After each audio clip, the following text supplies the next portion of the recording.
अब्दुल्ला शफीक और मोहम्मद रिजवान की centuries, 345 run के हदफ के ताकुब में पाकिस्तान ने श्रीलंका को बैकफुट पर धकेल दिया।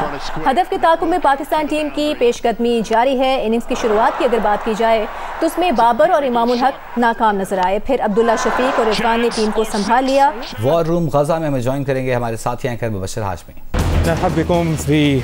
ग़ुरफ़तुल हर्ब मिन जियो न्यूज़ पाकिस्तान, आपको खुशामदीद कहेंगे वॉर रूम में, और यहाँ से हम आपको मुसलसल अपडेटेड रखे हुए हैं। गज़ा की कशीदा सूरत हाल, इसराइली बर्बरियत से मुतालिक आपको मुसलसल अपडेट करें। सबसे पहले आपको बताएं कि गज़ा पर इसराइली बमबारी में शहीद फ़लस्तीनियों की तादाद अब 800 से ज़्यादा हो गई है। अब तक 4000 से ज़्यादा फ़लस्तीनी ज़ख्मी हो चुके हैं। इसराइली वज़ीर-ए-आज़म नेतन्याहू ने हमास को ख़त्म करने की धमकी दे दी। कहा, जंग का फैसला हमास ने किया तो इसे जंग ही मिलेगी। इसराइली बमबारी में गजा के रिहायशी टावर, स्कूल और बाजार मलबे का ढेर बन गए। कई मसाजिद को शहीद कर दिया गया। गजा में अक़वाम मुत्तहिदा के ज़ेर इंतज़ाम चलने वाले तमाम स्कूल्स बंद कर दिए गए। अक़वाम मुत्तहिदा के मुताबिक हमलों की वजह से 1,87,000 से ज़्यादा अफराद बेघर हो चुके हैं। इसराइली फ़ौज ने गजा सरहदी बाढ़ का कंट्रोल दोबारा हासिल करने और हमास के 1500 कारकुनों की लाशें कब्जे में लेने का दावा किया है। गजा की पट्टी की सरहद पर बारूदी सुरंगें बिछा दी। 35 बटालियंस तैनात कर दी गई हैं।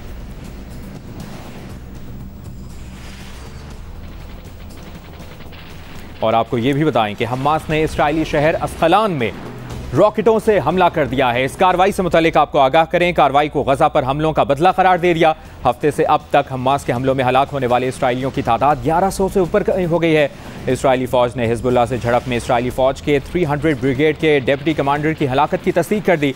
अक़वाम मुत्तहिदा में इसराइली मंदूब ने गजा में 100 से 150 इसराइली यरगमालियों की मौजूदगी का एतराफ़ कर लिया।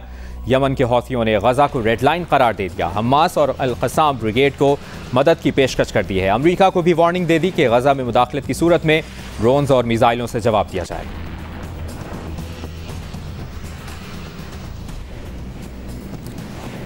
अभी आपको बताएं, यूनान के साबिक वज़ीर ख़ज़ाना यूनुस कुरफ़ोक्स ने इसराइल और फ़लस्तीन के दरमियान हालिया जारी जंग के मुजरिम यूरोपीय ममालिक और इनके अवाम को ठहरा दिया है। एक बयान में कहा कि यूरोपीय ममालिक ने एक नस्ल परस्त रियासत की जानिब से किए गए मज़ालिम पर दिहाइयों से अपने मुंह बंद रख के इंसानियत के खिलाफ जुर्म में हिस्सा लिया। अब मौका गनीमत जानकर इस नाकाबिले यकीन सानहे को तब्दील करना होगा।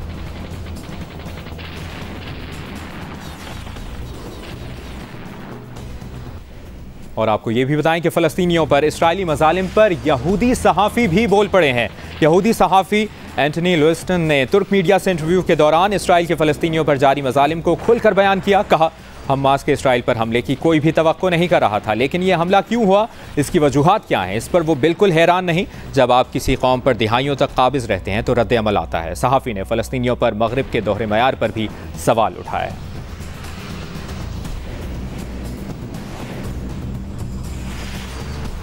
निगरान वज़ीर-ए-आज़म अनवारुल हक काकड़ और army chief general Asim Munir ने कोयटा में सूबाई एपिक्स कमेटी के इजलास में शिरकत की। इजलास में नजरसानी शुदा नेशनल एक्शन प्लान और कानून नाफिज करने वाले इदारों की कारकर्दगी का जायजा लिया गया। आर्मी चीफ ने गैर कानूनी सरगर्मियों के खिलाफ सूबाई हुकूमत को मुकम्मल ताउन की यकीन दहानी कराई। कहा, गैर कानूनी सरगर्मियों के खिलाफ कार्रवाइयों से मुआशी नुकसानात को रोका जा सकेगा। इस मौके पर निगरान वज़ीर-ए-आज़म अनवारुल हक काकड़ ने कहा कि SIFC की तरफ से उठाए गए इक़दाम का असर पूरे मुल्क के लोगों पर होगा। इजलास में निगरान वज़ीर आला बलूचिस्तान अली मर्दान डोम की भी शरीक थे।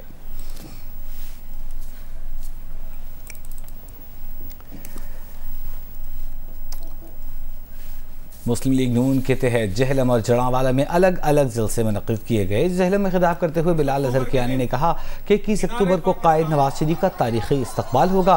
नवाज शरीफ चौथी बार वज़ीर-ए-आज़म बनकर पाकिस्तान को मुआशी मुश्किलात के भंवर से निकालेंगे। दूसरी जानिब जलसे से खिताब में तलाल चौधरी ने कहा कि नवाज शरीफ तरक्की, अमन और खुशहाली ला रहा है। हर बार कौम की तकदीर नवाज शरीफ ने बदली। खुर्रम दस्तगीर ने कहा कि पाकिस्तान नवाज शरीफ का इस्तक़बाल करने के लिए तैयार है।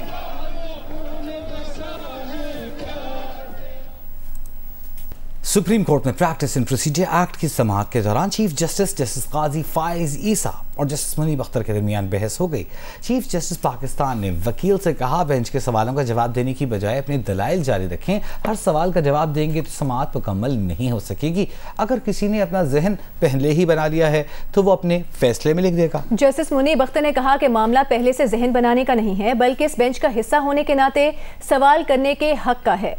दौरान समाअत चीफ जस्टिस ने कहा कि अगर हर इदारा खुद एहतसाबी करे तो बाहर से किसी को मुदाखलत ना करना पड़े। कल समाअत पर अटॉर्नी जनरल दलाइल देंगे। सुप्रीम कोर्ट में प्रैक्टिस एंड प्रोसीजर एक्ट के खिलाफ दरख्वास्तों पर फुल कोर्ट ने चौथी समाअत की। MQM के वकील फैसल सिद्दीकी ने जस्टिस मुनीब अख्तर, जस्टिस आयशा मलिक और जस्टिस हसन नजर रिजवी के फैसलों का हवाला देते हुए कहा कि ये जजेस अपील के हक में फैसला तहरीर कर चुके हैं। एक्ट को सुप्रीम कोर्ट के अंदरूनी अमूर में मुदाखलत के तौर पर नहीं देख सकते। पार्लियामेंट सुप्रीम कोर्ट को सुपरवाइज कर सकती है। फुल कोर्ट के खिलाफ अपील नामुमकिन है।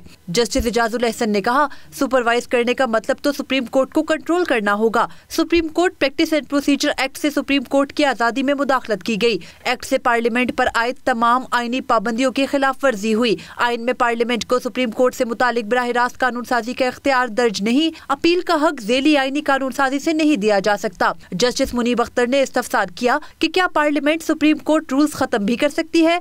क्या फुल कोर्ट बैठकर अपील का हक दे सकती है? इख्तियारात के तकसीम का आईनी प्रिंसिपल कहाँ गया? जजेस की कमेटी बनाकर पार्लियामेंट की मर्जी पूरी हो रही है। पार्लियामेंट सुप्रीम कोर्ट के मामलात में मास्टर ऑफ रोस्टर बनी हुई है। जस्टिस अतर मनिल्ला ने कहा, इख्तियारात की तकसीम का आईनी प्रिंसिपल सिर्फ अदलिया तक महदूद नहीं है। जब अदलिया पार्लियामेंट के इख्तियार में मुदाखलत करती है तब इख्तियारात की तकसीम का उसूल कहा जाता है। जस्टिस आयशा मलिक ने कहा, क्या आईनी मैंडेट ये नहीं कि सुप्रीम कोर्ट अपने प्रैक्टिस एंड प्रोसीजर खुद बनाएगी? चीफ जस्टिस पाकिस्तान ने कहा, बहुत से मामलात सुप्रीम कोर्ट में उठते रहे लेकिन फुल कोर्ट इजलास नहीं बुलाया गया। हम इस कानून को उड़ा देते हैं। रूल्स बनाने के लिए मैं फुल कोर्ट नहीं बुलाता तो क्या होगा? क्या आखिर में बस ये कह दिया जाएगा कि तमाम इख्तियारात फर्दे वाहिद चीफ जस्टिस के पास है? हर इदारे को खुद एहतसाबी करना होगी इससे पहले कि कोई और एहतसाब करे। कई साल तक केस ना लगे तो सुप्रीम कोर्ट को कोई कुछ नहीं कह सकता। अगर हर इदारा खुद एहतसाबी करे तो बाहर से किसी को मुदाखलत करना ना पड़े। क्या सुप्रीम कोर्ट का मौजूदा निजाम इस एक्ट से बेहतर है? पाकिस्तान बार काउंसिल के वाइस चेयरमैन हारून रशीद ने एक्ट की हिमायत में दिए गए दलाइल अपनाते हुए कहा